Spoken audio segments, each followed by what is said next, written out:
I'm the director of the Middle East Non-Proliferation Program at the Center for Non-Proliferation Studies, and also project lead of UNIDIR Middle East Weapon of Mass Destruction Free Zone project, a project that has been generously funded by the EU, so I thank you all here. I also want to thank the EU for putting the Middle East in such a prominent place within the agenda as well as the space, and that's a beautiful space. And while we are from the Middle East, always feel and think that the topic is important, we always appreciate when others think and realize that the Middle East non-proliferation aspects are a challenge not only to the region itself, but need to be addressed in other places as well. We will discuss today the prospect and challenges of weapon of mass destruction free zone in the Middle East. As many of you know, the idea of the zone can be traced back as far as 1974, when Egypt and Iran submitted the resolution of nuclear weapon-free zone to the UN General Assembly. Then it was expanded in 1991 by Egypt from the idea of only nuclear weapon-free zone to weapon of mass destruction-free zone. And while the idea to free the Middle East from all weapon of mass destruction can be and is shared by all regional countries as well as outside the region players, it has been a very, very rough ride. And the implementation of such a zone not only yet to materialize, but it also suffer significant problems. The deep disagreements between regional states on the objective of the process of the zone, priorities, the sequencing of regional security versus disarmament, and threat perceptions are profound. So far, the only round of formal negotiation that took place between regional states in the 1990s through the Arms Control and Regional Security, ACRS, negotiations, and the informal round that took place between 2011 and 2014 at what we call the Glion process, left regional states with more mistrust and grievances towards each other. And much has changed also in the region in the last, since then. That includes the conclusion of the JCPOA, but recently, obviously, the crisis that the JCPOA is suffering from. We have the emergence of new nuclear energy programs in the region. We have the issue of use of chemical weapons by both state and non-state actors. We have the development of and the use of ballistic missiles and other missiles. So on this backdrop and background, recently, a month ago, the Weapon of Mass Destruction Free Zone Regional Conference took place in the UN. And we are very fortunate to have here Ms. Tomisha Bino that will speak about that. We are also very fortunate to have speakers from the region speaking about the region. And I think this is something that we really thank the EU to emphasize. So let me present really shortly the speakers in the order of the way that they will speak. And then we will turn to the speakers, we'll turn to you for Q&As, and then after that back to the speakers to answer your questions. So first, Ms. Tomisha Bino will talk about the November conference that just took place, the objective of the conference, what was produced, and how it will influence or not the NPT review conference deliberation. Ms. Tomisha Bino is currently program and analyst with UNIDIR, Middle East Weapon of Mass Destruction Free Zone project, and prior to joining UNIDIR, she worked as a fellow at Chatham House. Our second speaker will be Dr. Farzan Sabet. Dr. Sabet will present about the EU-supported initiatives at UNIDIR. He will speak about the objective of the project, plan activities, and our ideas how to progress the zone. Then we will have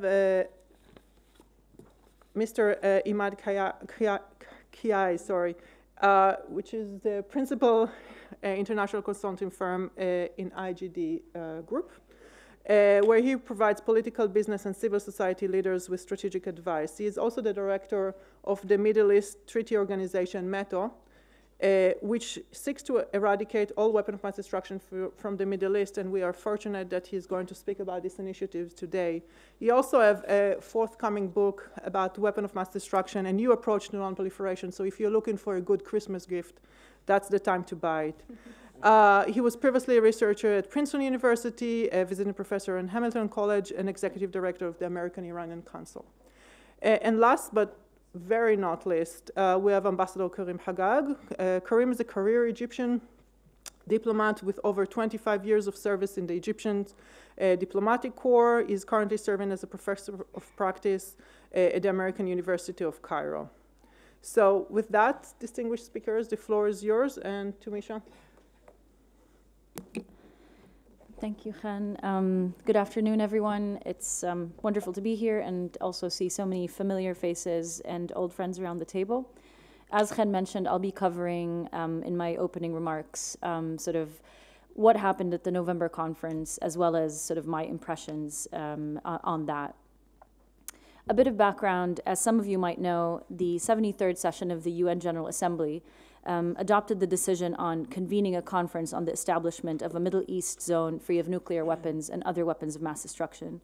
The first session took place, as we said, in November between the 18th and the 22nd, and the president of the first session was Ambassador Sima Bahous of Jordan.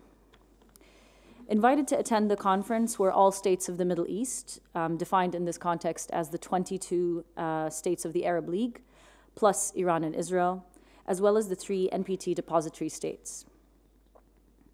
The decision it was also extended the invitation to the 2 remaining nuclear weapon states and relevant international organizations.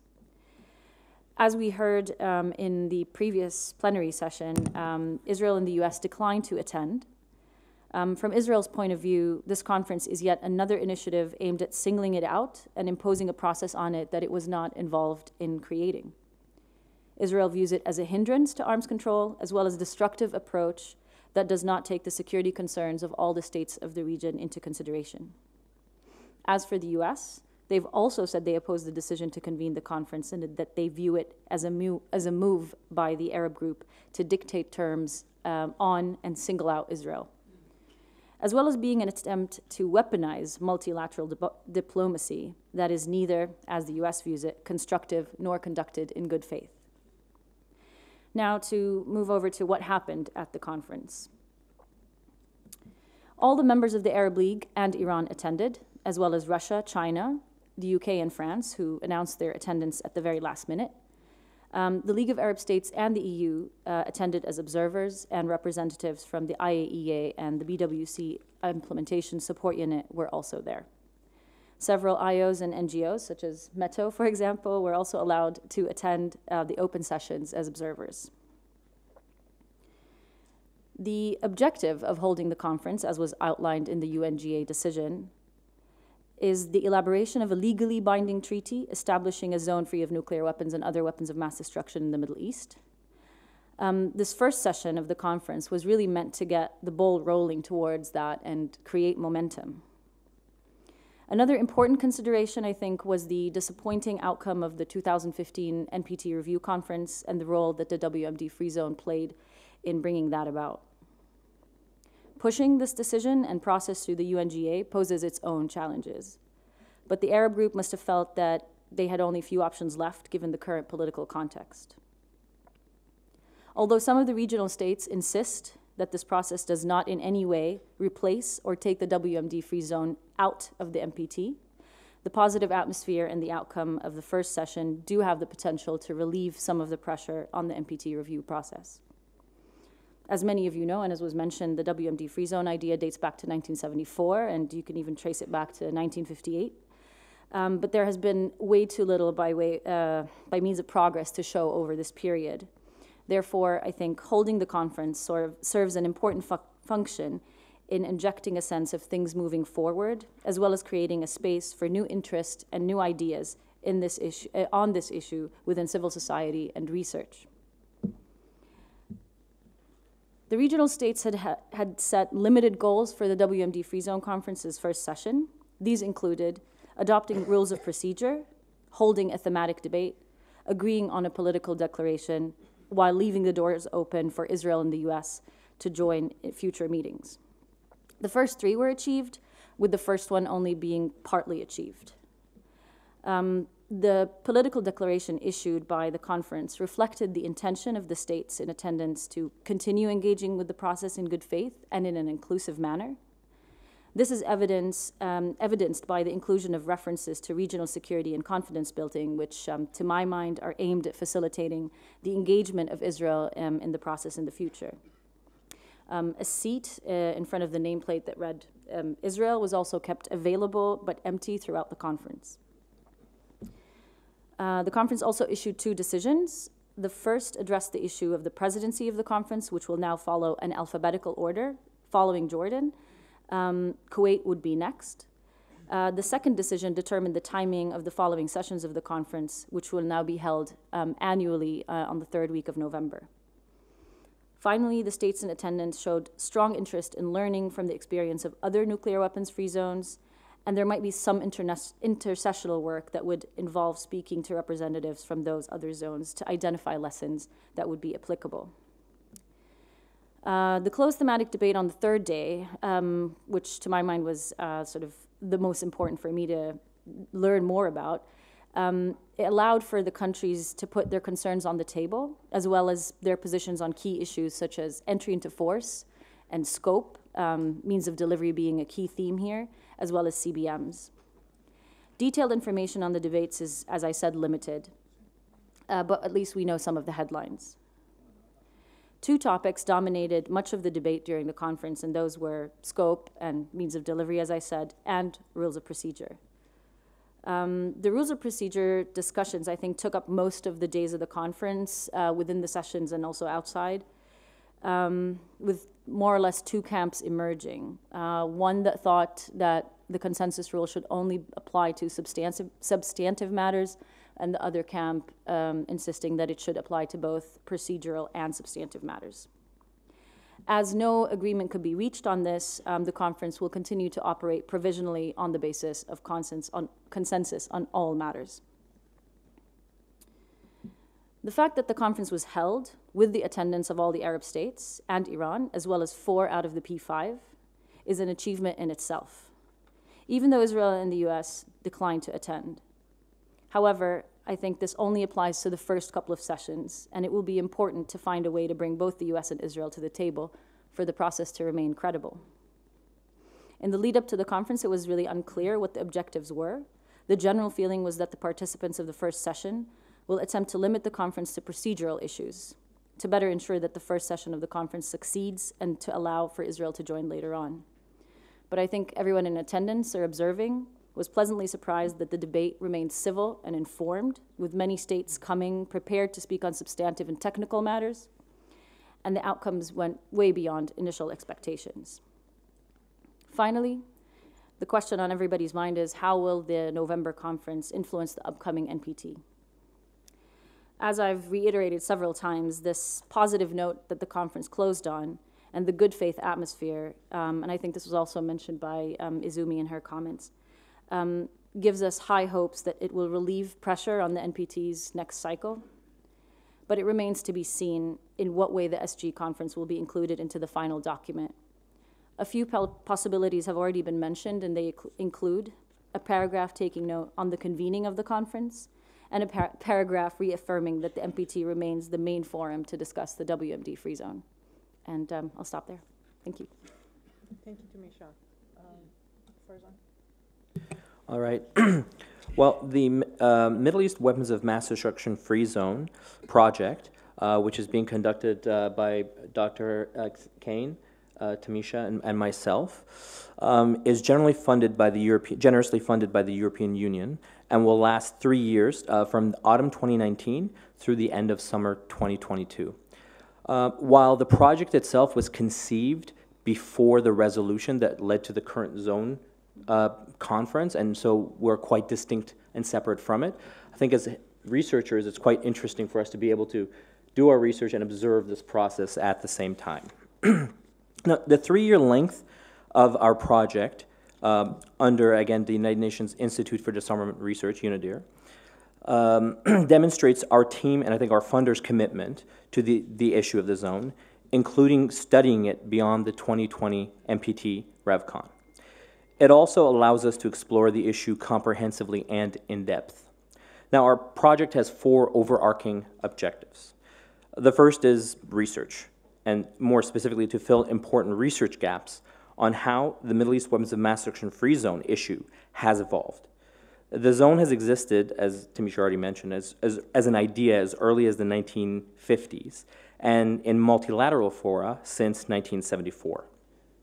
While we study the history of the zone in its entirety, we will mainly focus on the period from 1990 to the present, with special emphasis on zone-relevant historical episodes that are either or understudied and documented, like the period from 2010 to 2015. Many past official processes left no record that are available of key aspects, including states' positions and the debates between the different states that were involved. I think right now we have a great opportunity to reconstruct this history based on the memories of participants, their personal papers, and various other documentation. I think the risk of not documenting this critical historical issue is that some of the actors who participated in these events and remember important facts, details, and lessons for future efforts may forget them or pass away. I think right now we're at risk of losing important parts of this history, and this could in turn impede future efforts, including the policy and research spheres, on this issue. The second overarching objective of our project is to collect ideas and develop new proposals on how to, how to move forward on the zone. This is done through inclusive engagement to obtain perspectives and insights from a wide community of policymakers, researchers, and academics in the region and beyond on these issues. By doing so, we hope to expand the number and diversity of participants, exploring prospects for dialogue and progress on this long-standing issue in the context of wider regional WMD and security issues, as well as other experiences of nuclear-free zones. The third component of our project is capacity building. We seek to build analytic capacity to support new thinking on the zone, as well as regional security issues, including on drawing on lessons from the establishment of other nuclear weapons-free zones.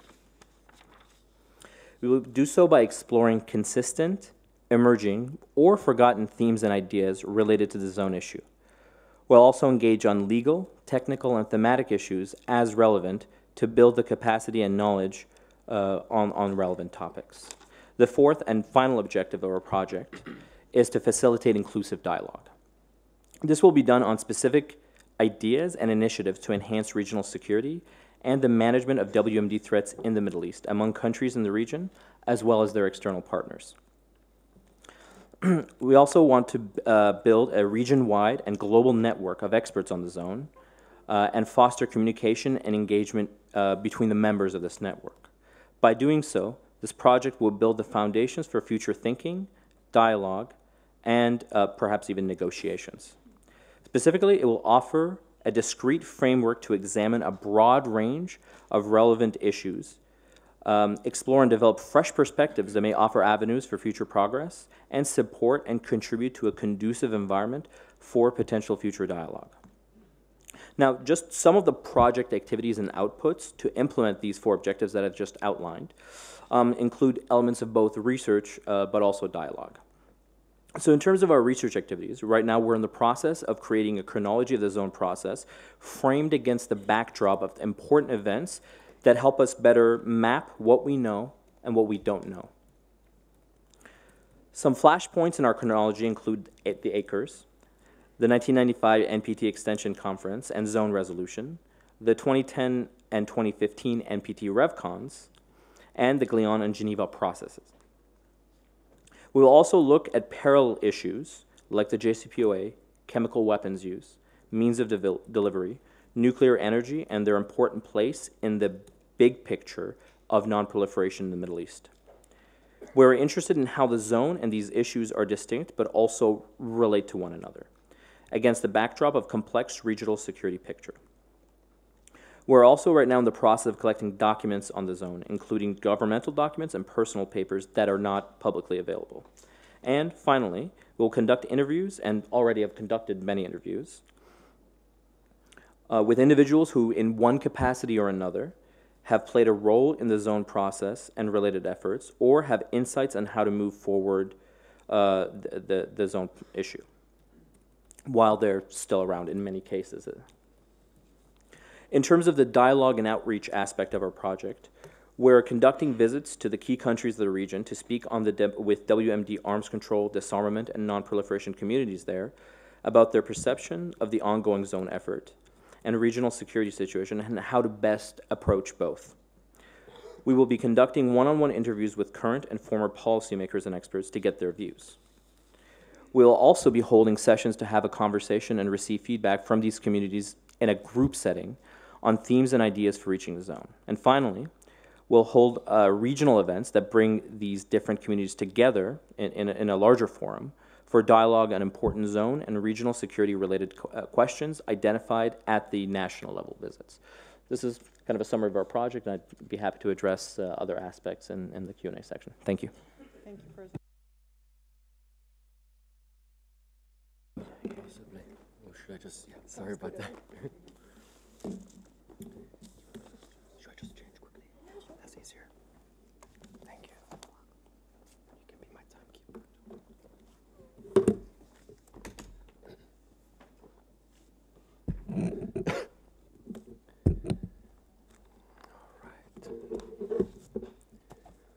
Well, good afternoon, everybody. Thank you again for the organizers for inviting us on this very timely topic of the zone issue. I will be discussing three overarching topics, one being the Middle East Treaty Organization. I'll give you a little background and overview of what we do and who we are. I'll move very quickly to the MPT review for 2020 and some of the observations around that issue. And then finally, just looking into the future and some proposals there. Let me start with the Middle East Treaty Organization. The Middle East Treaty Organization is comprised of a group of practitioners, activists, analysts, experts from the Middle East to show the possibility and practicalities of such a WMD-free zone and engage with all relevant government and international institutions to take these important disarmament commitments forward. METO is both an objective and a process. So we are building on previous treaties, since there is 5 nuclear weapons-free zones in the world, but of course, a WMD-free zone in the Middle East will be its first that covers beyond nuclear weapons to include biological and chemical weapons. Now here, building on these previous treaties, METO is engaging a growing network of regional and international experts, activists, and governments in discussions on elements for draft treaty text, what needs to be covered, and how the zone could work. The draft treaty is a work in progress, and we in no shape or in any way claim that this will be mandated as a text treaty for governments to sign, but it's a starting point. This work in progress aims to inspire, challenge, and engage everyone who is concerned about peace and security in one of the most troubled regions of the world. Now, the draft treaty is in its 3rd iteration. It's right here, and it's ongoing. So it's a living and evolving text to account for the realities, the geopolitical realities on the ground. And of course, if there is political or technical progress on the zone issue. The components of the draft treaty include the scope, the prohibition, the geographic coverage, obligations, implementation, verification, and also security assurances, protocols, and obligations that would need to be agreed by nuclear armed states outside the region pending the global elimination of all nuclear arsenal. Now here, beyond the draft treaty, the Middle East Treaty Organization also engages in an array of other activities, which includes government advocacies, work at prominent or international disarmament conferences to engage with governments. We work on capacity building for the region, from the region, specifically our educational program that is currently happening as we speak, which has a collection of students from the Middle East predominantly women, 90% of them, so that we can engage the future generation in terms of disarmament and security. We also do public outreach. We engage with the public, discourse and campaigns. And of course, we also work strongly and heavily on coalition building amongst other NGOs, institutions, and otherwise. So that just gives us a little overview of METO. Now, our aim is to also demonstrate that a discussion on the WMD free zone in the Middle East will not just have an impact on non-proliferation. It goes way beyond that. We can also account for the fact that if the zone becomes a reality, or the process through which it becomes a reality, will also contribute enormously and positively to regional security and other major challenges that are facing the Middle East. Including, I mean, we can go into many things, from counter-terrorism cooperations to preparedness and adaptation to climate change challenges that our region will be facing, to socioeconomic and political cooperation. This WMD free zone in the Middle East is the beginning of a long road pathway towards a regional consensus and cooperation on what really matters for this region that is embroiled in conflict and instability. On the NPT Review Com 2020, we would like to add that please do not use the Middle East again as an excuse for the failure of the NPT Review Com. That's what occurred in 2015. That repetition should not happen in 2020, and it would be an irresponsible act by the international community.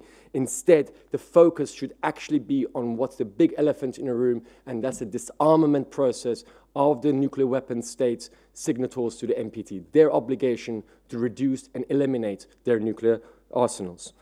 In the same vein, I would like to also say that this comes at a time when there's multiple initiatives that are supporting the drive towards the realization of the zone. We have multiple initiatives, from the November conference that Tomisha detailed to the UNIDIR process that Farzan outlined, including the TPNW, the ban treaty, which also brings in a new dimension to disarmament, and the JCPOA, which is currently on, in ICU, in life support, but is paramount for it to survive, not just for the sake of the JCPOA and the Iran nuclear deal, but by extension for the faith of multilateralism, for diplomacy, and for a peaceful resolution to a global security challenge, namely Iran's nuclear fire. Finally, I will now move to the next phase, which discusses very quickly the November conference. I know Tomisha discussed it, so I'm just going to highlight a few quick things. One, this is a momentum. From November to November, we need to engage with the parties involved so that there is more progress made between the intervals of the November conference, since it's mandated on an annual basis. Disarmament has begun in the Middle East. It started with a conversation in November 18th to 22nd. So no longer can we say that disarmament hasn't started in the Middle East. This is a beginning, nascent beginning in the process. Now, one mandate for the conference is to come up with a treaty text for WMD free zone. And that, again, has been supported with all its other initiatives. Now, we will hope that they will move the conference from New York to somewhere closer to the Middle East. So we welcome any proposals from governments in Europe, so we don't have to fly too far and face visa challenges. And now, two key points. Two people were not there, two governments, Israel and the United States. Quickly on Israel. They have everything to gain to be in the room, since every major decision is on consensus basis. For them to be absent in the room, they are losing their voice in any discourse that this will take. United States, you should be responsible as a key global power, engaging in multiple fronts in the Middle East. You're already involved in the Middle East. So it will make very obvious sense for you to partake in a process that will bring about disarmament in the region. Finally, let's look into the future. And here, since I am in Europe, I want to just remind everybody that the EU as an entity, OSCE as an entity, NATO as an entity was unthinkable in the late 1930s.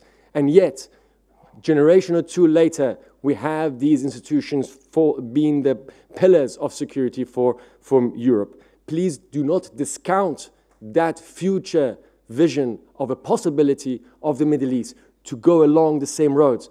You guys butchered each other for 2 world wars, and now Germany and France are close colleagues and allies. That was unthinkable, and yet it happened. So in the Middle East, think about a new version and a new vision whereby regional countries can engage and become allies and supporters of one another to a regional approach to challenges that are facing today and in the future. Thank you.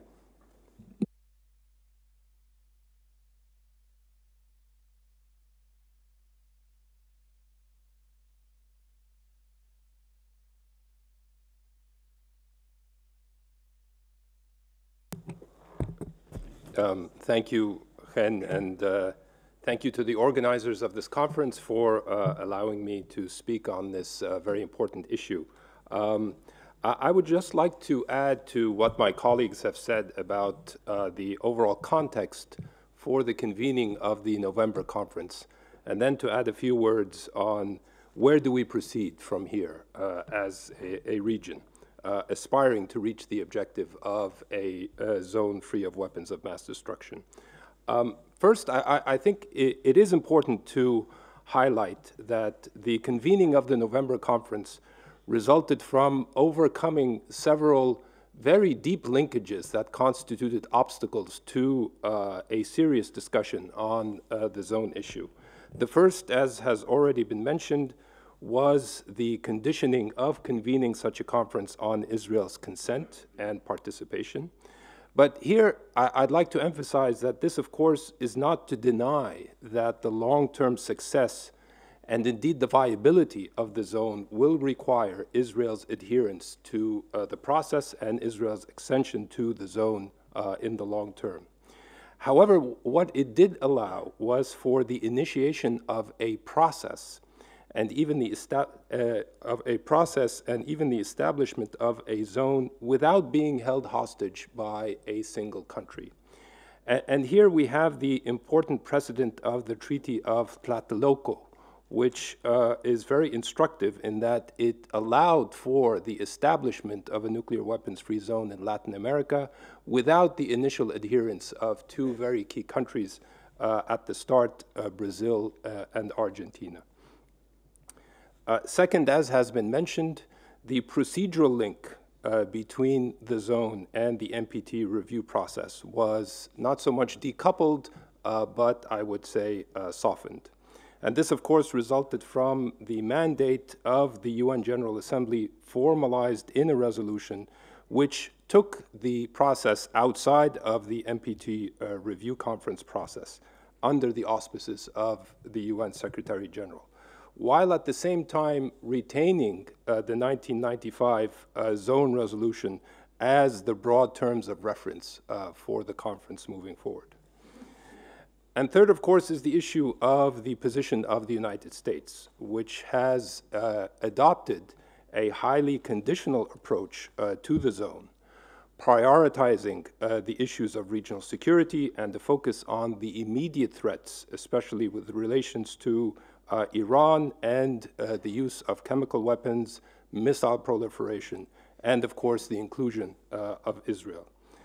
And I see here the real benefit is that once that this process was moved under the auspices of the United Nations Secretary General, it allowed for the circumvention of what were very serious differences between the depository states, the United States, the UK, and the Russian Federation.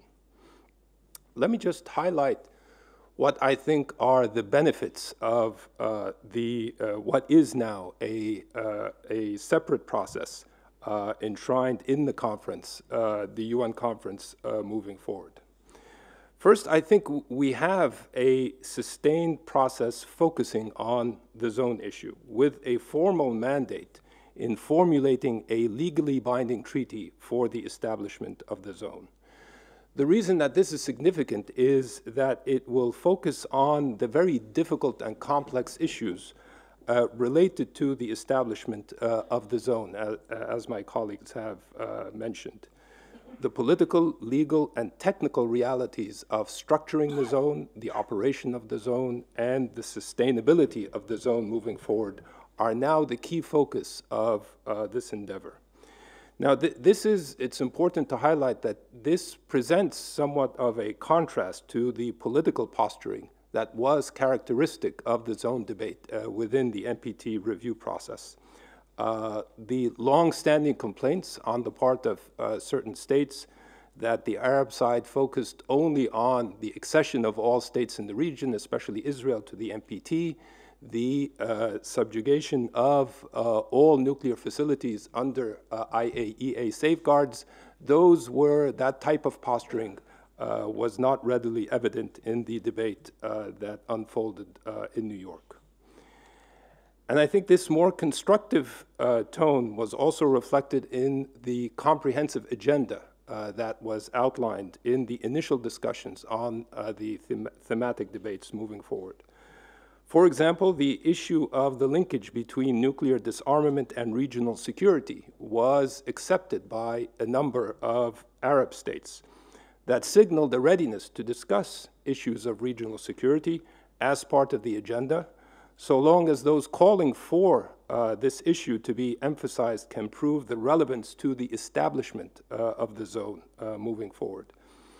And I would stress that this was done over the objections of certain regional countries that strenuously objected to including the issue of regional security in the conference agenda. The issue of chemical weapons use was discussed, means of delivery, biological weapons verification was addressed as a serious gap at the global level that must be addressed at the regional level, given that the Biological Weapons Convention has no verification mechanism. So the overall tone was constructive. There was a willingness to listen, to debate opposing views, and I think that renders the prospects for a positive process moving forward quite optimistic. That, of course, leaves significant challenges that remain unaddressed or unresolved. And I would just like to highlight two of these challenges moving forward. The first is the linkage between the progress on the zone and the overall legitimacy of the NPT. Of course, the convening of the conference only decoupled the procedural linkage between the zone issue and the NPT review conference process by instituting what is in effect a separate track for addressing the zone. But that is not to deny that the zone issue is still inextricably linked to the integrity, the overall integrity of the NPT, which raises, of course, the question that has been asked throughout the debate and indeed in this conference about the linkage to the 2020 review conference. Now, the Arab states have emphasized that they do not want the issue of the Middle East zone to undermine prospects for a successful conclusion of the conference. The hope is that the NPT track and the UN track will be complementary and not contradictory. And I think Tomisha put forward very interesting ideas about how that can be achieved. The second big outstanding issue that needs to be addressed is the linkage between the UN conference process and regional security. Now, Israel has long called for the need to anchor the zone issue in a regional security process that focuses on immediate threats and regional confidence building rather than a global forum from which it is absent. So regional peace and security as a precondition for the establishment of the zone. However, the difficult regional realities that we face in the Middle East render the prospect of a regional process quite remote. But here, I think the important question is that framing the debate about the zone in terms of global versus regional processes has obscured what I think is a fundamental point that is often overlooked, in that the absence of a viable process to address weapons of mass destruction, whether regional or global, has exacerbated the deterioration of the regional security environment in the Middle East. The absence of arms control is the problem we are facing in the region. And here, of course, we can go into a long discussion about how the regional security landscape in the Middle East is changing. I was struck by what Undersecretary Nakamitsu mentioned this morning about the global trends with regards to weapons of mass destruction, how many, if not all of these, are present in the region. So with respect to weapons of mass destruction, all the trend lines in the region are negative, and these are very much exasperated by the fact that we do not have a viable arms control process to address these challenges. And this, of course, was precisely the rationale behind Egypt's initiative regarding the WMD free zone in 1991, as was mentioned. However, the difficult regional realities do not preclude thinking seriously about the possibility of a regional confidence-building mechanism agenda. And here I would argue that the focus should be on regional commitments tied to global instruments or global processes, but with strong support from key international actors. For example, several steps can be envisioned in this context. Political declarations by states reaffirming their commitment to global non-proliferation instruments. These can be followed by declarations outlining their commitment to adhering to all global non-proliferation instruments, meaning signature and ratification by a certain date. These can be submitted to the United Nations Secretary General or the depository states as by way of example. Declarations on the fissile stocks that are present in regional states with viable nuclear programs. Reciprocal regional participation in verification visits in the context of ongoing inspection mechanisms conducted by the IAEA or the OPCW. In other words, adding a regional dimension to the global verification regime as it relates to the Middle East. If the JCPOA remains viable, thinking about regionalizing aspects of the JCPOA verification regime for the region moving forward. And then finally, thinking seriously about a missile regime for the region. And this can focus on verifiable steps, beginning with certain categories of missiles. For example, missiles capable of carrying weapons of mass destruction as an initial focus of this regime. Now, in thinking about these steps, one important consideration is that they be anchored in a broader approach for the region in addressing the WMD challenge in the Middle East. And here, finally, I would just say that such an approach has to be focused on or underpinned on a number of principles. There has to be a region-wide focus to address the WMD challenge in the Middle East, as opposed to an ad hoc approach focusing only on specific issues and or specific countries. These are steps that all states should take, or at least the relevant states in the region as they relate to the WMD challenge. These steps are meant to be non-discriminatory in nature. Clearly, there will be considerations that are relevant to specific states and specific cases, but this should not detract from a broader regional non-discriminatory approach in addressing this problem. And finally, I think the global element is critical. The region cannot do this on its own. Therefore, many of these steps will require global leadership. These have to be coordinated, and this can be done whether by individual nuclear weapon states that can take up the lead in parts of this agenda, or international coalitions along the lines of the P5+1 that spearheaded the JCPOA process. And this shows how flexible groupings can address individual aspects of what is an ambitious agenda.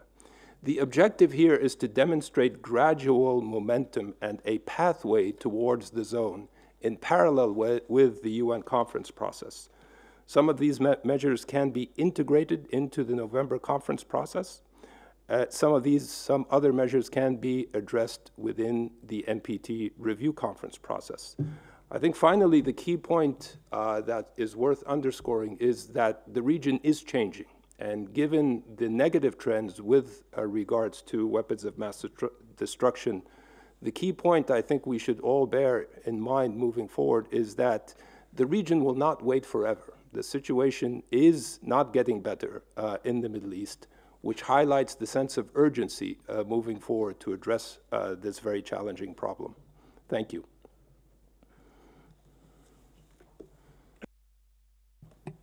Thank you, everyone. I will take a minute just to ask each one of you a very quick question. So please keep your answer for 2 minutes, and then we will be able to move to our audience. So I will start with sort of a backward order. So Karim, you mentioned the aspect of one of the main challenges where the sequencing or how regional security can be addressed within the zone or with related to the zone.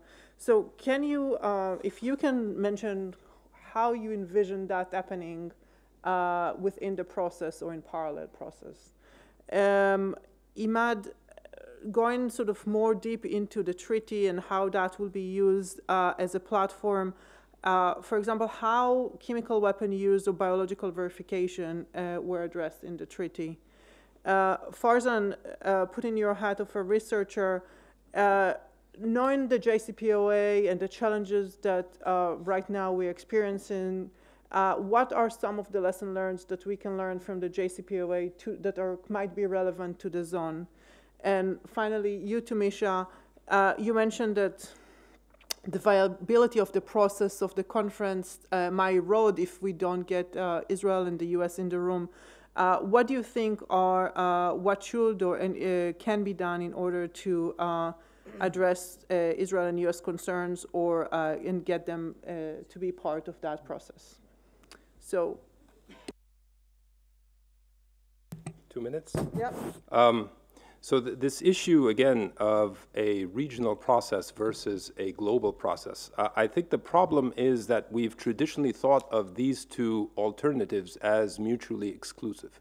So either we have a purely regional process divorced from global instruments and global processes, as was very much the core of Israel's position on the zone, or the Arab focus, which tended to emphasize the global instruments and Israel's adherence to the NPT as the immediate and ultimate objective. I think that there is room, as I tried to outline, of the need to combine both. Now, clearly, the security realities in the region make it very difficult to envision the reestablishment of, for example, the ACRES process that was conducted in the 1990s in the context of the Middle East peace process. The region does not allow for that. However, what we can think of in parallel with the UN conference process moving forward is a confidence-building mechanism, agenda, specifically tied to the issue of weapons of mass destruction. And I think I tried to outline the approach or the suggested approach that should be needed. This would require very strong global support. The region cannot do this on its own. But the idea here is to complement the November process with a CBM agenda for the region that focuses on weapons of mass destruction, to show that there is room for confidence building in the region on this issue, and to show that there is gradual momentum leading towards the establishment of a zone in the Middle East. Thank you, Karim. Thank you, Chen, for those questions. Well, luckily, our draft treaty is a draft. So we've done the process of the inputs into the draft treaty through track 1.5, Chatham House rule, conferences and discussions. And I assure you, every element has been discussed to death sometimes. However, when it comes to the CWC and BWC, we envision the same way that will require for NPT, that the ultimate conclusion of the treaty will require all the member states of the zone to adhere to all of the conventions of WMD disarmament. So we're hoping that we can somehow insert that into the process. Here, the one distinction I would like to make, Chen, if you allow me, is that we looked at the process through which this could happen. The low-hanging fruit, in our opinion, has been the BWC. Simply because, and interestingly, because there's no verification component. So the mechanisms of compliance are quite easy to adhere to. And since it's the BWC capabilities in the region are quite limited, we believe that that could be actually the earliest one that we can start negotiations as a confidence building measure to show some progress on the zone. The CWC and the NPT have a dual problem. One being that, of course, Israel is not a member of the NPT and possesses nuclear warheads.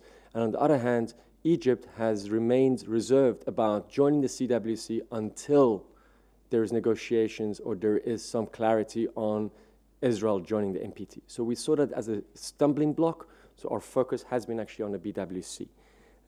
But we are still open in going through it and identifying how we can be innovative in terms of addressing the challenges on all of the conventions mentioned. Thank you. Thank you. Thank you for your question, Chen. So I think it might be a little bit too soon to take lessons from the JCPOA. I think if you asked me in 2015, what's the lesson? Amidst the euphoria that existed, I think, among both the negotiating parties and other states, versus today, versus in a few months, the lessons might be a bit different. But I think we can think a little bit about how the JCPOA, whether it exists and continues to exist, or whether one or more of the parties, especially Iran, leave the agreement. I think that will have an effect on the ongoing zone process. And so I think this is something we're in a position to gauge right now. I think if you have a successfully implemented JCPOA moving forward, it could serve as a source of confidence for state parties, especially in regards to the peaceful nature of the Iranian nuclear program, and therefore make the process of negotiating a zone somewhat easier from that perspective. It could also be an example of what is possible through sustained engagement and negotiation, and even provide elements like definition of weaponization, transparency, strong verification mechanisms that states negotiating a Middle East zone may want to replicate in one way or another. The absence of a JCPOA, on the other hand, I think could be detrimental to the process of creating the zone in a number of ways as well. First of all, it could lead Iran to restarting activities, and we're already on that road now, that were previously limited by the JCPOA, so increase regional tensions and increase the heat in the zone negotiation in a way that's not necessarily conducive to calm talks. It could also, reopening Iran nuclear talks between the P5+1 and Iran itself could kick off a new multi-year process and, again, take some diplomatic energy, both on the side of Iran but also extra-regional powers, away from the efforts towards creating a zone itself. It could, again, create further distrust among regional states and finally, draw energy away, like I was saying, from the zone. So I think, again, it's a little bit too soon to discuss lessons learned, and it'll take a while longer before we can say for certain, but the fate of the JCPOA will indeed be important for the zone effort, especially in the coming year or so. Thank you. So we just heard from Karim how the Treaty of Tlatelolco can inform the WMD free zone process. And this is a point that was emphasized by Egypt, that there is precedence in negotiations on other nuclear weapons free zones of some states not being present at the beginning and then joining the process or the treaty later on. This is indeed the case. And I do believe that the conference can make progress in the first couple of iterations. But without the major regional players, or not the, but some of the major regional players like Israel and the US, there'll be a cap on how much can be elaborated or agreed upon without A, the risk of losing the political buy-in from the states already engaged in the process, and B, by agreeing certain modalities that would alienate Israel further and present it with sort of a fait accompli situation. So far, the states that attended the conference have made several calls on Israel to join the process and emphasize that the door remains open, but without tangible steps to show that some of Israel's security concerns are also been taken into account, Israel won't be able to see the utility of joining the process. So, for example, on the issue of means of delivery, although this was discussed quite often during the conference, it doesn't appear in the political declaration. And I believe that if more if this issue is tackled perhaps with a bit more seriousness and more progress is made on that, it will help demonstrate that this is not just, as they fear, as Israel fears, a process that is simply aimed at their nuclear program or nuclear capabilities, or just an attempt to isolate them. Thank you. Thank you, all the speakers. And now the floor is yours. I see some, okay, I know that there's supposed to be some help here with collect names of speakers, because I cannot see more than one or two around. So, but the first one I saw is the one to the left here. Please, so the other part is like, please recognize yourself, name, affiliation, and please have a question rather than a statement. Please. Giovanna Maletta from CIPRI. First of all, thank you all for your presentations. Since this morning, High Representative Nakamitsu stated that we should look at the wider picture while we talk about these issues. I want to do that in that spirit and ask whether we should also consider other risks within this picture, and namely those posed by conventional weapons. Some states in the Middle East are among the major importers of major conventional weapon systems, but at the same time, the participation rate of these states to the ATT, for example, is very, very low. And I was wondering if pushing for universalization of the ATT in the region, and therefore improved transparency and reporting, for example, on this type of imports and exports, could actually contribute positively also to this type of discussion. Thank you.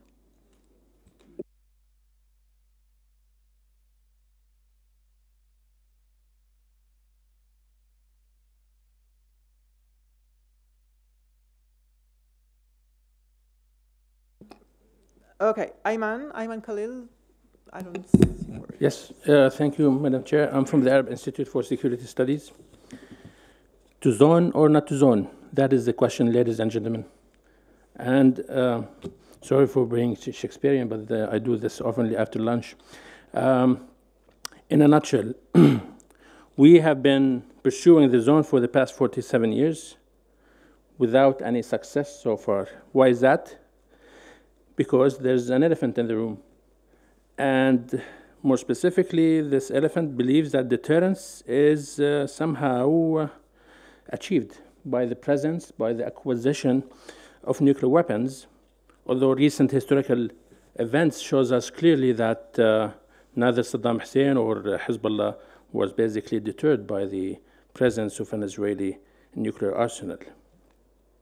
Can we do something about it? Yes, indeed.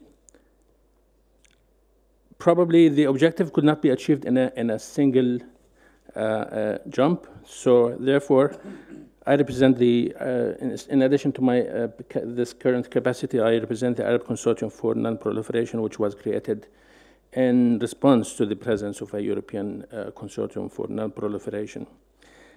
Tangible steps, yes, could be done, but we have to admit that reaching the ultimate objective would be a bit hard to achieve, so intermediate steps should be developed, and we have developed a set of these intermediate steps. We're not talking about confidence building measures, we're talking about tangible results which could bring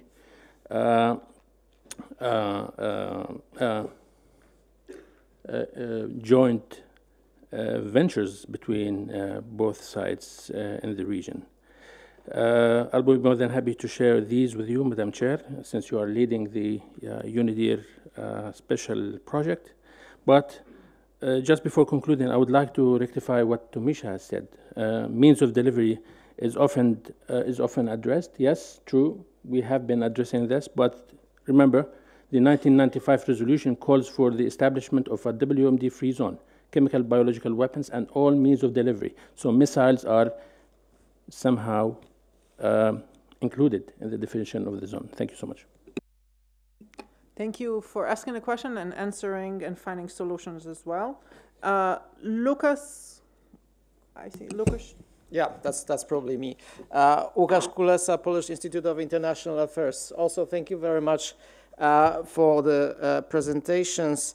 If you allow me, two short questions. First to Tomisha about the details of the discussion about the delivery systems in New York. What kind of systems were discussed, where there was agreement, where there was disagreement. So if can you go deeper on to the discussion on the delivery systems? And the second issue, looking at the contemporary and likely future political body in Israel, where do you see the parties, movements, part of the administrations, citizens who would actually cause the change in the Israeli position? Thank you very much. Thank you. Natalino, Rosie? And sorry for butchering names. Yeah, okay. Thank you very much for the nice presentations. I have two questions. The first question is about the scope and the participation, the scope of future treaty and the participation to the conference. Scope of the treaty. What about terrorist organizations and insurgents, since maybe they are not a danger for nuclear weapons, but they are a danger for chemical weapons, as the practice shows. About the participation, the other problem is Palestine. Palestine, by Arab states and many other countries, is recognized as a state, but by other countries is not recognized as a state. So how you are supposed to say that Palestine will be taking part on the conference? The second question is about the geographical scope of a future treaty. And I'm mentioning the law of the sea and the sea lanes. What about the application of the future treaty to the Strait of Tiran and to the Strait of Hormuz and the freedom of navigation from nuclear countries, for instance, the United States, and so on? Thank you. Thank you. Next, I have Paolo Cotta. Thank you.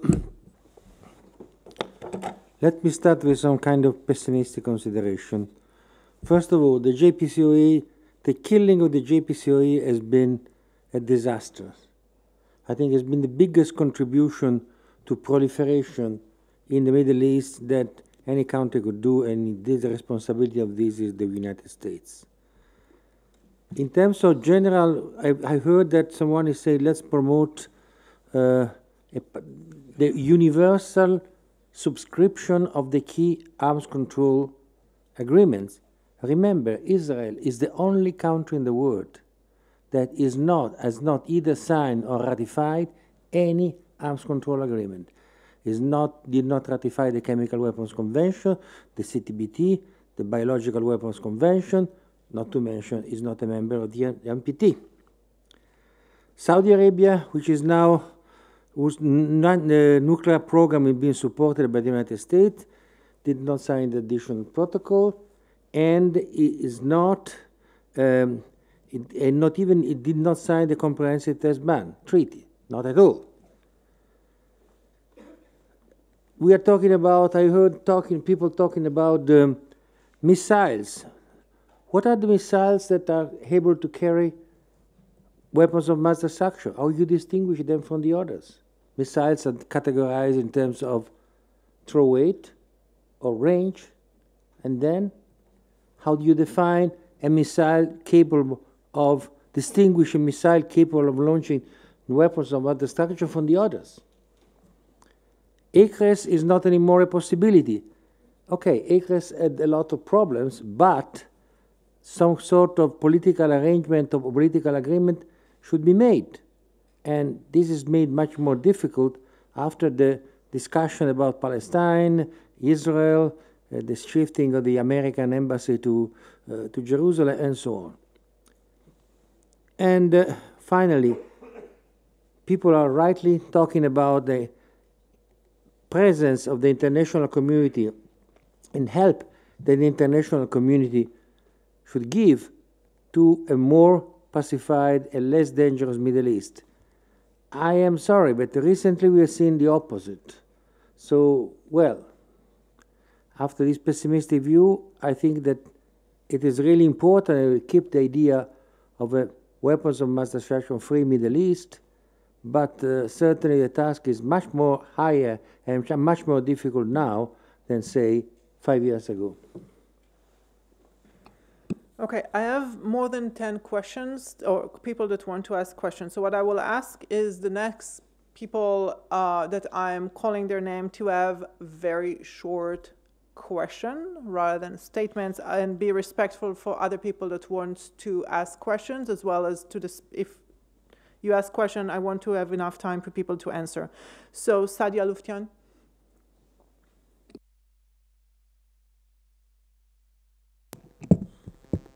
My name is Saida Lotfian. I'm at the Faculty of Law and Political Science, University of Tehran.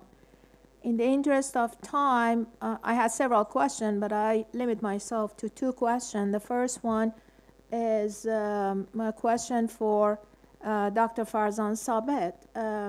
Have you conducted interviews with any religious leaders, or are you planning to do so? The reason I mention that is that it might be useful to put some emphasis on the role of religious establishment in lobbying and advocating non-proliferation and disarmament in that region. There are religious rules in Christian, Islamic, and Jewish communities, as well as ethical codes of conduct which provide prohibition against the use and production of weapons of mass destruction. Some Iranian religious authorities have already declared nuclear weapons unlawful and forbidden. The second question is for the other panelists about the possibility of taking a gradual approach, taking smaller steps before the declaration of a nuclear-free zone in the region. One can explore the idea of nuclear-free cities and nuclear-free waterways as symbolic gestures. These cities will actually ban the transport of dangerous material through the city, prevent stationing of nuclear weapons in their territories, and they will prohibit port visits of nuclear power vessels, and basically they will have no nuclear sites within their territories. And an incentive for the establishment of such free cities might be disarmament for development projects, which could be introduced and jointly managed by, for example, UNDP, UNIDIR, by Japan and other middle power states which are interested in nuclear non-proliferation. Thank you. Elias Gar Sultanei. Thank you very much. Very brief. First of all, it was discussed, during this discussion, there was a comparison made between Telco, Brazil and Argentina, and with the Middle East. They are not comparable. First of all, in the Latin America, none of them have nuclear weapon, and we cannot apply it to the Middle East. It is not applicable at all. Second, there is a peculiarity of Middle East, which we don't have any similarity with any zones in the whole world. This is not possible. The next point is, when I review the whole process, I think that we have made this issue of nuclear weapon-free zone of Middle East, which proposed by Iran in 1974 first time, we made it more complicated with due respect with the Egyptians' proposal, which they had a good intention, but that was a mistake when I review it, because the Middle East was already very complicated. We added, in addition to nuclear weapons, we added chemical, biological, and military, delivery system, much more complicated. How can we expect that we have Middle East free WMD free zone with deliveries and then compare with the other zones in the whole world? Therefore, that was a historical mistake. Perhaps we have to go back and now emphasize on nuclear, and when it is successful, then we can add it. Of course, for Iran, which is party to WC, CWC, BWC, all these kind of treaties, it doesn't matter for us. But as an expert, I can see for the last 30, 40 years following it, this was a mistake. The last point, I have in fact, brought an initiative for the last 10 years, and I put on floor, and maybe I give a text to our different distinguished colleague Jacek for EU, and also I give to the Madam Chair also for this UNIDIR activity that might be a way that will, in fact, as a confidence-building measure. That is very simple. Immunity of nuclear facilities from armed attack. In fact, this is based on the resolution 533 of IAEA, which I proposed, and it was adopted in 1990, in fact, in Vienna, and which says that any threat or attack against nuclear facilities during operation and construction is violation of UN Charter, i.e. statute, international law. And based on that one, we had a consensus in General Conference 2009 and also NPT 2010 by consensus. Therefore, there are excellent documents which is consensus by international community of prohibition of any attack, threat attack in the whole world. And this would be maybe the first confidence building measure for Middle East as a practical, tangible. And how can good be done? Simultaneous declaration of all Middle East all who are in the Middle East for this commitment of non-attack against nuclear facilities, and it could be coordinated by United Nations, and this is a tangible, feasible proposal that I made as an initiative. I'm repeating here, and last year also I repeated here, and I think that might be a food for thought, whoever has a goodwill to move forward. Thank you. Thank you. Tariq Rove. Hi, I'm Tariq Rauf. I was responsible at the IAEA for the Forum on the Middle East and Experience of Other Zones. I had two questions, and I'd like to hear the views of Karim, Tomisha, and Emad. So at the NPT PrepCom in April this year, Ambassador Robert Wood of the U.S. Mentioned that the General Assembly decision of last year was illegitimate. And this statement has been repeated by others. And as you said, the U.S., one of the three co-sponsors of the 1995 resolution, was not present at this conference. So how would you foresee the linkage between this conference and the 2020 review conference? Because the review conference is mandated to both look backwards and to look forwards. We did not have implementation of the action from 2010 to hold a conference in 2012. And the US and I think some others stated that after the failure of the 2015 NPT review conference, the action from 2010 is no longer on the table. So the place for accountability for the 95 resolution is in the NPT. It's not in the General Assembly or anywhere else. So how can one square this particular circle? Second, in the IAEA, every year there's a resolution on application of IAEA safeguards in the Middle East, and that potentially provides the possibility for working out some of the technical elements of a future verification regime on the nuclear part of a WMD-free zone. But no effort has been put to making that particular channel to consider this issue. And why do you think that is? And do you have any suggestions on how that could be made more operational? Thank you. Tim Ripley? Tim Ripley. Hello, I'm a British journalist. I work occasionally for the Sunday Times newspaper. And you may recall that 33 years ago, Mordecai Vanunu, who was an Israeli nuclear technician who leaked photographs and imagery and information about the Israeli nuclear program to the Sunday Times newspaper in the UK, the only ever proof that's ever emerged of the Israeli nuclear program. And he was kidnapped by the Mossad and taken back to Israel and still languishes in prison because of that. That episode really sums up the problem you face, that the Israeli military establishment has no interest in your agenda. Their only interest is in military dominance. They just don't want to be involved in this project. The only way around that is to have a carrot. Your sticks don't work, so you need a carrot.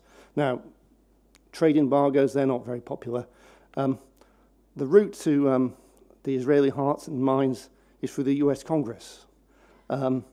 a war chest, a lobbying war chest, to defeat in Congress all those pro-Israeli congressmen. I mean, this until the world community addresses those kinds of issues, this seems it's not going anywhere. Okay, Marc Finon. Thank you very much. Marc Finon, Geneva Center for Security Policy. A very biased question to the speakers.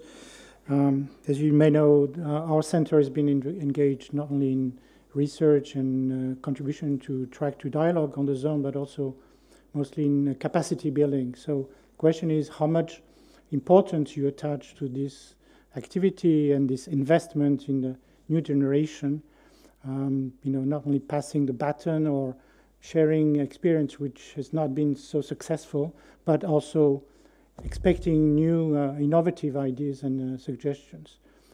Just an example, some of the courses that we run for Middle East officials or civil society representatives have been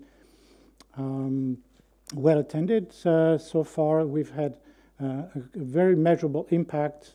For instance, when the first Palestinian diplomat, because they exist for the state of Palestine, attended this course, immediately afterwards the state of Palestine signed or ratified or acceded to all the arms control and disarmament treaties.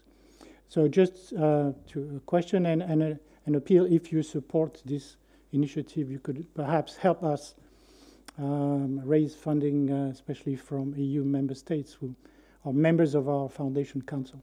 Thank you. Thank you. Last and not least, Patricia Lewis. Thank you very much. Just a quick question, really. You know, this debate, which has been going on for years, this whole process, is very much focused on promises made from the past, things that were agreed in the past. I'd just like us to do a little thought experiment and imagine that we hadn't ever agreed any of this in the past, and we were coming to it fresh now. And somebody said, wouldn't it be great to have, a process in the Middle East? So how would you structure it? How would you frame it if you were coming to it fresh, where there was no 1995 resolution or no proposal from 1974 from Iran, and somebody had just come up with this idea? Would you structure it this way now, or would you start to think about it very differently? Thank you. Thank you, everyone. So now we will go through each panelist. Please pick up several questions that were addressed to you, or at least in your areas of expertise. So let's start in a sitting order. So Emad, sorry. You can do it. All right. Do you mind if I just pop in? Or I can, you know what? I'll just pop over here. Just one second.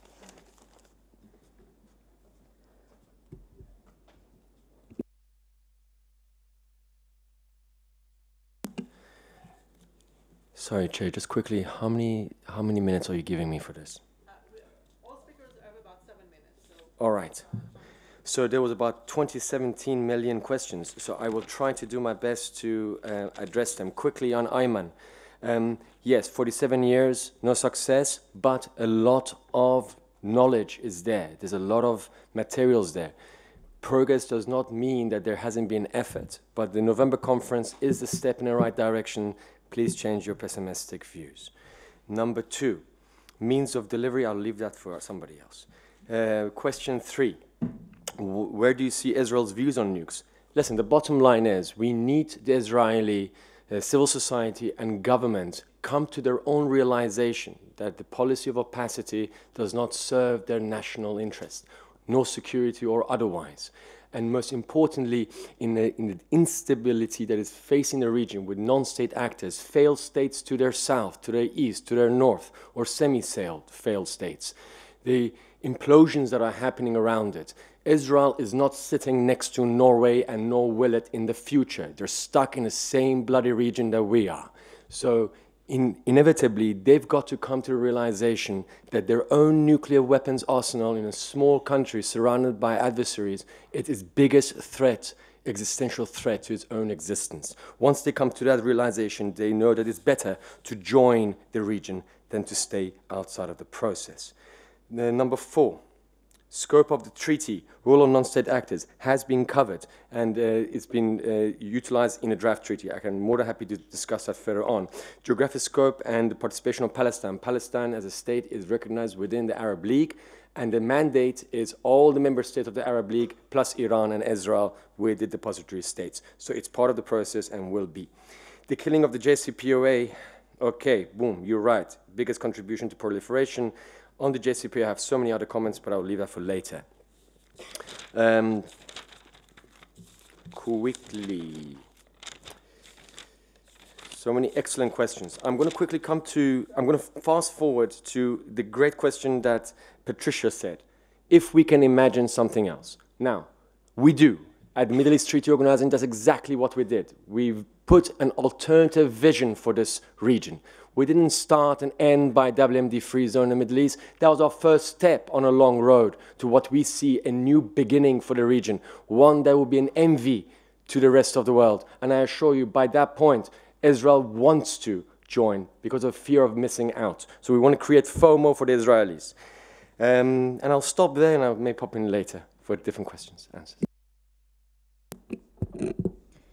Okay, I'll start with the question from Lucas on means of delivery, since Emad just sort of kicked that can down the road to me. So I wouldn't say there was sort of agreement or disagreement, but I will say that there were perhaps 3 different viewpoints, but no mutual understanding on how this should be dealt with emerged in the end. I would say one camp firmly thinks that the zone should be just about nuclear, bio, and chem weapons, and that is difficult enough and complex enough, and that's where the process should concentrate. And another camp that definitely sees that the 1995 resolution is clear and that means of delivery are indispensable part of the scope of the treaty. And then there's sort of an in-between camp that interprets how means of delivery can be included, and the key word here is ballistic missiles, that where they would say, oh, you know, it's not just about that, we should then include, I don't know, submarines, what exactly does this mean, sort of keeping it very broad, but saying once the weapons are prohibited and eliminated, then, you know, the means of delivery conversation is moot, so to speak. So those are sort of the viewpoints that were put forward. Towards the end, I can't really say that there was one view that dominated. Perhaps we could see that that is intentional to keep things sort of not 100% concrete, to give the process sort of room to breathe.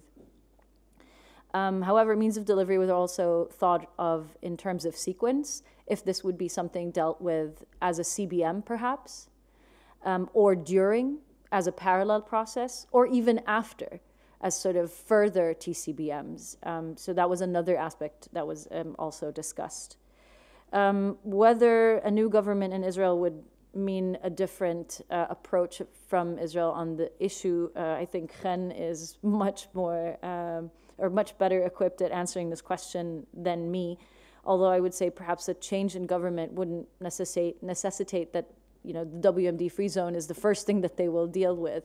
But if it meant perhaps a different approach to the Palestinian-Israeli peace talks, that perhaps might create some sort of opening for other aspects.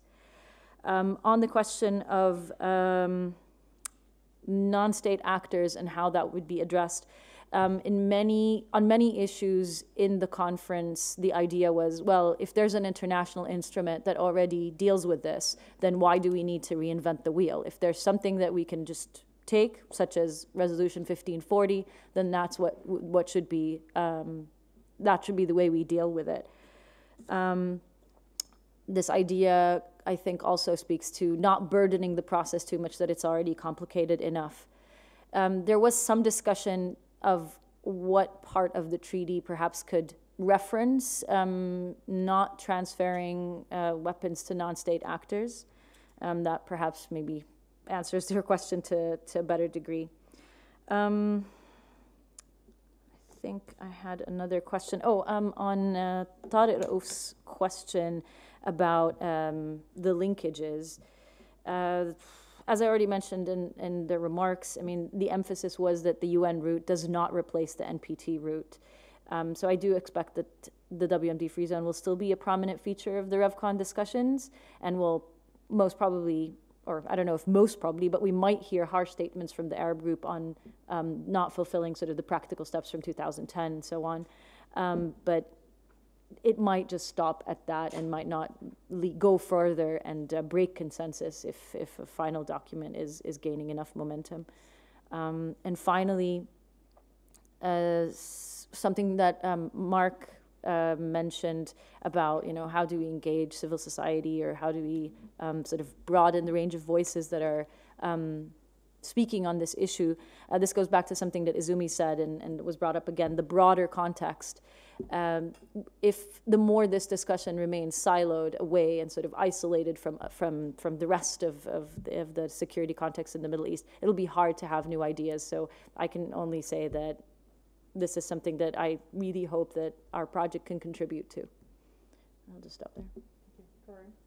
Thank you. First, just a general remark on some of the very pointed issues that were raised about the zone, the scope, the legal obligations, the prohibitions, who it includes, it does not include, the issue of Palestine.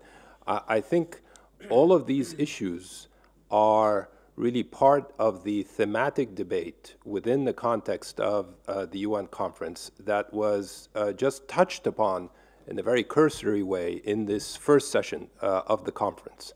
I think what we will hopefully see in the upcoming sessions of the conference is a much more focused and serious approach addressing the substance of these issues that as of yet still remain a matter of debate. And here I think that the key issue is the focus on the substance and the fact that no issue was left off the table. So we have a comprehensive agenda that focuses on the core issues related to the zone, but as of yet are still very much undecided. I'd like to address Ambassador Soltanea's very pertinent comments that he made. Yes, Tlatelolco, Latin America is different from the Middle East, there's no doubt. Argentina and Brazil were not nuclear weapon states. They were nuclear capable states. So yes, that's a very key difference. However, the precedent still stands of a initiative to establish a zone that was not from the outset inclusive of all the other states. Now, whether that is applicable to the Middle East or not applicable, I think is a matter of legitimate debate. However, this is not to negate what was a very important precedent. But I think your second comment is very pertinent of the Egyptian initiative being a historic mistake. This is not to deny that Egypt makes historic mistakes, certainly, but I think you highlight what I think was, again, the rationale behind this initiative. So if we go back to 1991, what we had was a regional crisis with a very pronounced WMD element in it. So the Gulf War, the threats by Iraq to attack Israel with weapons of mass destruction, the veiled threats by Israel to retaliate using nuclear weapons. I mean, this was the heart of the matter. It was not just a nuclear issue, it was a weapons of mass destruction issue that was integrated into the actual crisis of the moment. And the assumption behind the initiative was if these issues are not addressed comprehensively, the Middle East will inevitably go down a path of proliferation, which is exactly what happened. And this is exactly where we are now. Today, we have the region crossing the threshold of the actual use of weapons of mass destruction. We have the very hard cases of Iraq, Libya, Syria. We have the introduction of the nuclear element again with the JCPOA, whether it succeeds or does not succeed. So the region has seen the creeping proliferation of weapons of mass destruction precisely because the region, the Middle East, did not have this comprehensive approach. So that was really the rationale behind what you called a historic mistake. Tariq, yes, I think it's intriguing, the fact that the United States called the resolution illegitimate. I'm not aware that a UN resolution issued by the General Assembly can somehow be legitimate or illegitimate. I mean, this is a resolution issued by a body of the United Nations in accordance with the Charter and the rules of procedure of the UN. One can say they don't like it or they like it, it's constructive or not constructive, but to call it illegitimate is, well, I have no explanation of that position. But the point you raised, the broader point, is a very valid one.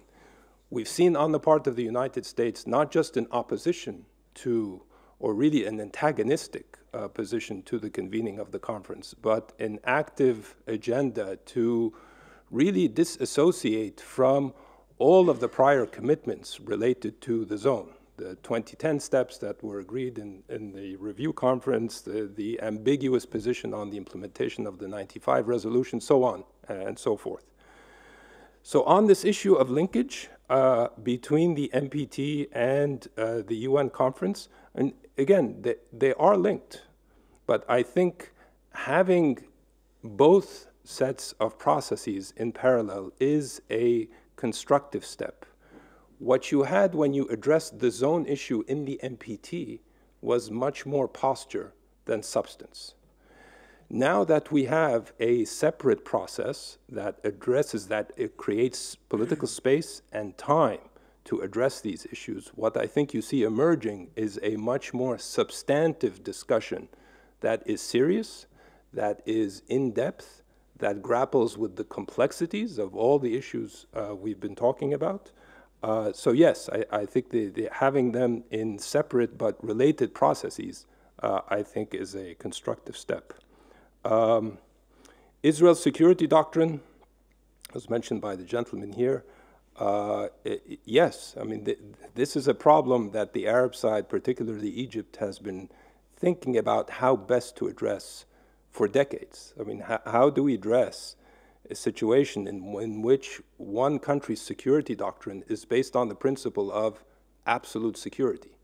So what can be done to actually address the security concerns of Israel as articulated in numerous statements by Israeli politicians and strategists is an open question. Whether your suggestion of a full-out lobbying effort to get at that problem will work, I think that's a fascinating discussion to have. Patricia Lewis, finally, in many ways, we are starting not so much fresh, but we're starting from basically the point where we left off almost 25 years ago, with no progress on the zone issue. So in a sense, we can characterize that as a fresh start. I believe if we did not have the previous commitments, political commitments enshrined in the 95 resolution and in subsequent resolutions, we would seek to obtain these political commitments today as a point of departure for moving forward on the zone. So all we have really on the table is this broad political framework for addressing the zone issue. But in many ways, we are starting from scratch. Thank you. So I think my colleagues on the panel have done a great job of addressing a lot of the free-floating questions. So I'm going to restrict myself to the question addressed to me directly by Professor Lutfian on conducting interviews and engaging with religious authorities on their views on weapons of mass destruction. So our project has only been going on for 3 to 4 months, and we've focused our efforts thus far on policymakers who either were or remain involved with the zone process and zone initiative. And I think until we do this part of our work, we're not necessarily going to look too far beyond that. But moving forward, if time and resources allow, we may want to engage civil society and other actors more. And this might be one of the subgroups that we might want to engage in terms of their views and their possible contributions to creating a zone in the Middle East. Thank you. Thank you, everyone. answers to two questions that were asked. Capacity building, Mark, a huge problem in the region, especially as if we are going forward with negotiating or forum of negotiating the zone. It's something that we definitely in UNIDIR, at CNS, and many other places are working on hard. And it's a huge problem in the region that need to be continued to be worked on. We have a next generation network that is very similar to the Europeans and other places, and two of the participants in that panel is actually members of that network, is MINAX, if you don't know about it, the Middle East Next Generation Arms Control Specialist Network, and those are the promise of our future in the region. Last, the ball was sort of thrown to be about Israel, back about Israel position. So there are some attempts to look on Israel as sort of and I see sometimes about Iran the same ways, is as a strange country that you don't always clear what their policy on other sort of rational actor or not. So let me be clear. If anyone wants to engage Israel, Israel have very clear ideas of what they need in order to feel that this forum or treaty will serve their national interest, and will not manage to get any country, like any NATO country, signing on the ban treaty because there is a ban treaty. They need actually, any country need to feel that it serves the national interest. And unless Israel will feel that that forum or treaty will serve that national interest, they will continue to avoid it.